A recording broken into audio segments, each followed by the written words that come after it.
Assalamualaikum warahmatullahi wabarakatuh. Yang kami hormati, Bu Grisela Nurinda Abdi, STMT, selaku dosen pengampu mata kuliah Rekayasa Lalu Lintas. Kami dari kelompok 3 akan mempresentasikan hasil penelitian kami terkait area parkir Universitas Singapura Bangsa Karawang dengan studi kasus pada area parkir gedung Ekspikes Universitas Singapura Bangsa Karawang. Sebelum kami memulai pembahasan, saya akan memperkenalkan anggota kelompok 3 yang terdiri dari saya sendiri, saya Erlangga Aditya Pratama, selanjutnya ada Eugene Ibrahim, ada Sriwati, Rifki Maulana, dan juga ada Arsa Aneta Isna Putri. Kami dari kelompok 3 akan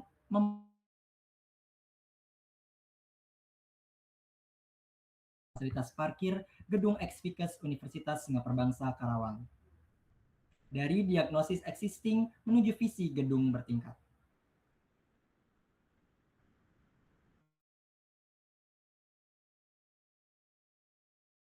2024 telah mencapai angka 139,45 juta. Di Jawa Barat, 18,1 juta kendaraan di Jawa Barat didominasi oleh kendaraan roda 2. Hal ini menunjukkan bahwasannya masyarakat di Indonesia, terutama di Jawa Barat, telah menggunakan kendaraan, terutama kendaraan roda 2, sebagai salah satu alat transportasi yang digunakan untuk menjangkau tempat-tempat tertentu. Salah satunya adalah untuk menjangkau tempat pendidikan. Selanjutnya,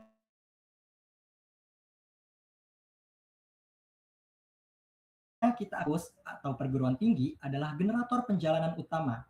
Lonjakan mahasiswa yang terjadi akan berbanding lurus dengan volume kendaraan, namun sering berbenturan dengan stagnasi luas lahan parkir. Inilah yang dialami oleh Universitas Singapura Bangsa Karawang saat ini.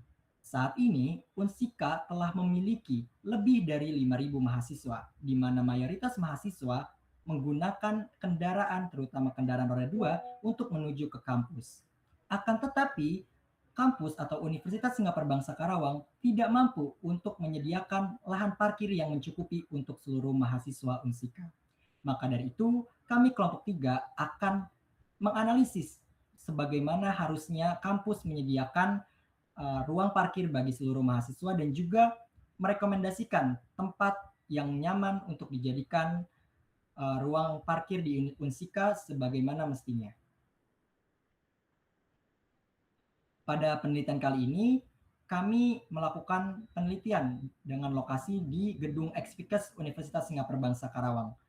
Jenis parkirnya merupakan off-street parking atau parkir di luar badan jalur yang memiliki dimensi lahan panjang 78 meter dikali lebar 5 meter dengan luas total 390 meter kuadrat. Selanjutnya ada metodologi investigasi lapangan. Pada penelitian ini, kami melakukan investigasi lapangan pada hari Selasa 28 April 2026 pada pukul 14.00 sampai 15.00 WIB. Metode yang digunakan adalah survei langsung dengan sistem sensus kendaraan, yang artinya seluruh kendaraan yang berada di lokasi dihitung tanpa pengecualian agar data yang diperoleh lebih akurat.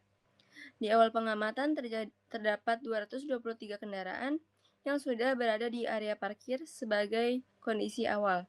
Kemudian pengamatan dibagi menjadi 2 interval waktu, masing-masing selama 30 menit. Pada interval pertama, survei dilakukan untuk menghitung arus kendaraan masuk dan keluar. Selain itu, dilakukan pencatatan plat nomor kendaraan untuk menghindari data ganda. Selanjutnya, pada interval kedua, fokus pengamatan diarahkan pada lonjakan beban parkir atau kondisi kepadatan yang terjadi di lokasi.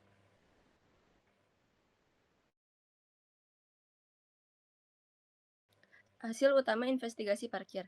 Berdasarkan hasil survei, total volume kendaraan yang bergerak di area parkir selama 1 jam mencapai 497 kendaraan. Angka ini menunjukkan aktivitas kendaraan di lokasi cukup tinggi. Kemudian, akumulasi puncak tercatat sebesar 234 kendaraan. Ini merupakan jumlah kendaraan tertinggi yang berada di area parkir pada satu waktu tertentu. Sementara itu, kapasitas statis lahan parkir diperkirakan hanya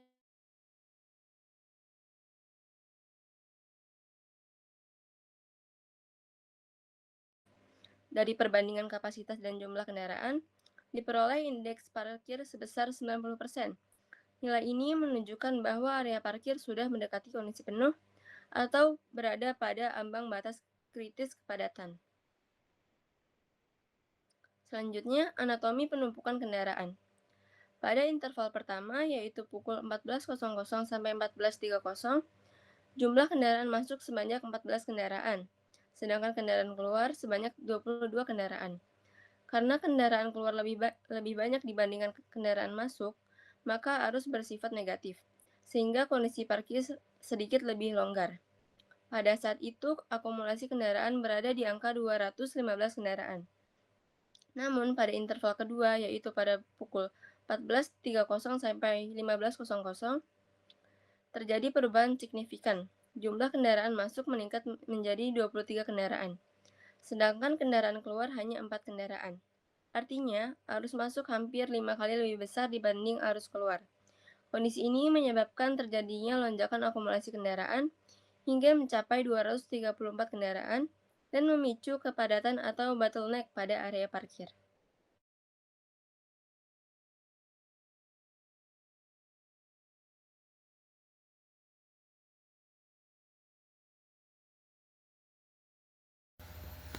Nah, pada strategi ini adalah margin kritis kebutuhan versus ketersediaan. Pada saat ini saya menjelaskan bahwa kapasitas parkir di area observasi sudah berada pada kondisi yang sangat kritis. Berdasarkan perhitungan kebutuhan ruang parkir atau KRP mencapai 258 kendaraan, sedangkan kapasitas maksimal statis area parkir hanya sekitar 260 kendaraan. Maka dari itu artinya sisa margin yang tersedia hanyalah 2 kendaraan saja. Nah, kondisi tersebut menunjukkan bahwasannya area parkir hampir menyentuh batas absolut kapasitasnya. Jadi ketika terjadinya sedikit lonjakan kendaraan pada jam sibuk, area parkir langsung mengalami over capacity. Dampaknya itu adalah kendaraan menjadi sulit bermanuver, sirkulasi terganggu, dan potensi kemacetan di area parkir meningkat. Next. Nah, di sini ada slide 8 adalah profil perilaku pengguna parkir. Pada slide ini menjelaskan perilaku penggunaan berdasarkan durasi parkir dan nilai turnover kendaraan.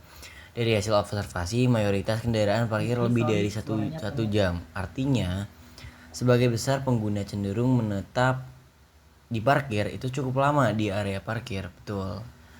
Kemudian nilai turnover parkir sebesar 1,91 kendaraan per SPR. Nah, yang artinya ini berarti satu ruang parkir digunakan bergantian oleh hampir 2 kendaraan selama periode pengamatan. Jadi walaupun sirkulasi kendaraan cukup aktif, rotasi ruang parkir tetap kurang optimal karena kendaraan yang masuk cenderung parkir lama.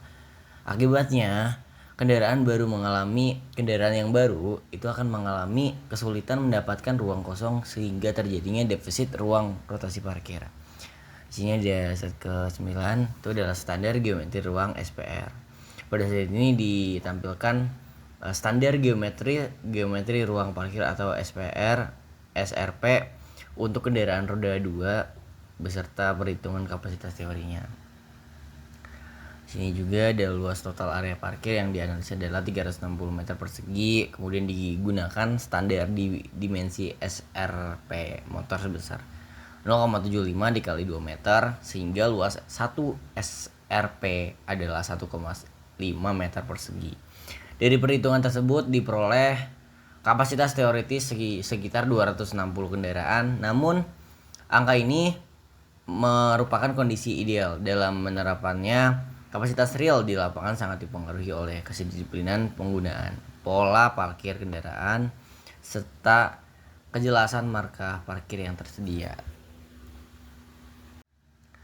Sini juga ada luas total area parkir yang dianalisa adalah 360 meter persegi, kemudian digunakan standar dimensi SRP motor sebesar 0,75 dikali 2 meter sehingga luas 1 SRP adalah 1,5 meter persegi.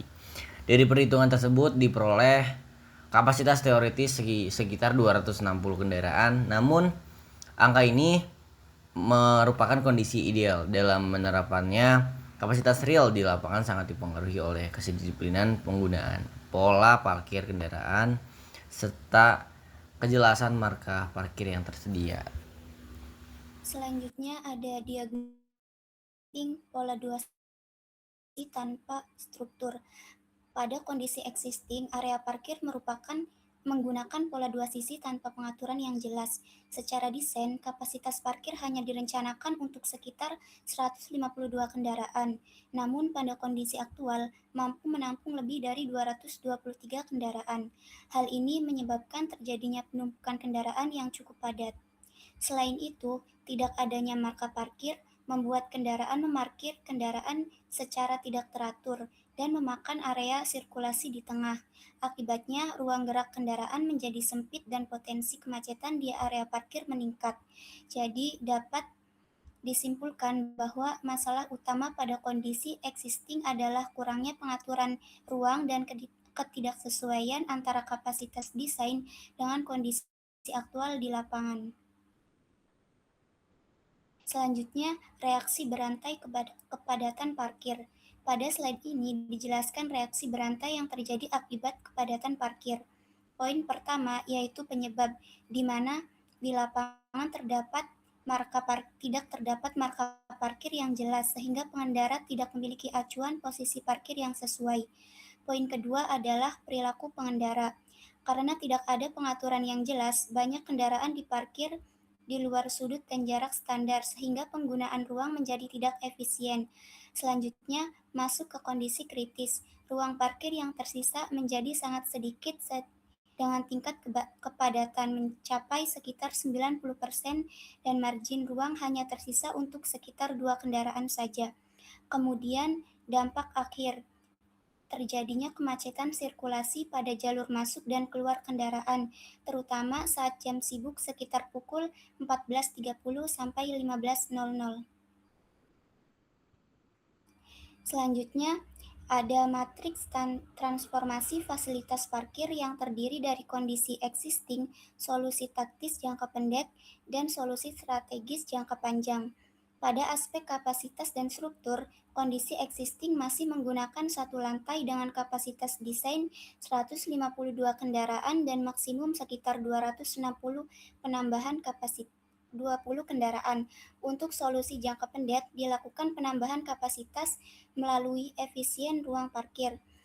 Sedangkan solusi jangka panjang direncanakan pembangunan gedung parkir 3 lantai dengan kapasitas yang lebih stabil tanpa penumpukan kendaraan. Kemudian, pada aspek infrastruktur fisik, kondisi existing masih belum memiliki marka parkir yang jelas, sehingga sirkulasi kendaraan sangat tersendat. Solusi jangka pendek yang dilakukan yaitu pengecatan solusi SRP dan penempatan rambu arah agar alur kendaraan tidak lebih tertata. Sedangkan solusi jangka panjang adalah pembangunan fasilitas parkir yang lebih modern dengan sistem sirkulasi yang lebih optimal. Pada slide ke-13 ini kami menawarkan sebuah visi yaitu sebuah gedung parkir bertingkat. Konsep ini dipilih karena keterbatasan lahan parkir yang ada saat ini sudah tidak mampu untuk menampung jumlah kendaraan secara optimal. Dengan sistem parkir vertikal sebanyak 3 lantai, kapasitas parkir dapat meningkat secara signifikan hingga 255 kendaraan. Sehingga penggunaan lahan menjadi jauh lebih efisien, terus meningkatkan kapasitas. Desain gedung juga memperhatikan kenyamanan pengguna melalui konsep terbuka pencahayaan yang tidak ada dinding di samping-sampingnya. Kemudian untuk mendukung mobilitas kendaraan antar lantai, gedung juga dilengkapi dengan rem dengan kemiringan atau elevasi yang sangat nyaman untuk kendaraan melaluinya. Diharapkan pada visi kami ini bisa memecahkan masalah kepadatan parkir yang dialami oleh Unsika. Lalu pada fase jangka menengah, solusi yang diterapkan berfokus pada pengaturan operasional parkir agar kemacetan dapat dikurangi. Salah satu langkahnya adalah menempatkan petugas parkir lalu lintas yang sudah ada di Unsika saat ini, khususnya pada jam sekitar pukul 14.30 sampai 15. Tujuannya di sini adanya petugas parkir itu untuk mencegah terjadinya bottleneck atau penumpukan kendaraan di area keluar masuk parkir. Selain itu, pada tahap ini juga mulai dilakukan studi kelayakan baik dari sisi finansial maupun struktur bangunan sebagai persiapan nantinya jika dikabulkan itu membangun gedung parkir 3 lantai. Jadi fase ini menjadi tahap transisi antara penanganan operasional jangka pendek menuju ke pengembangan infrastruktur untuk yang pengembangan di jangka panjang.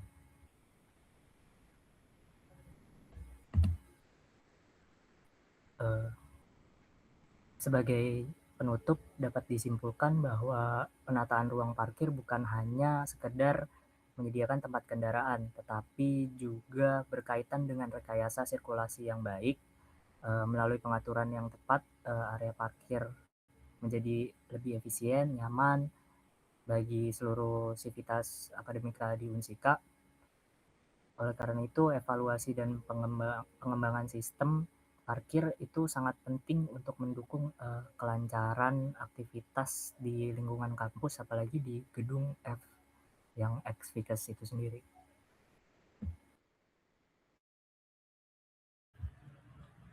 Baik, itulah hasil analisis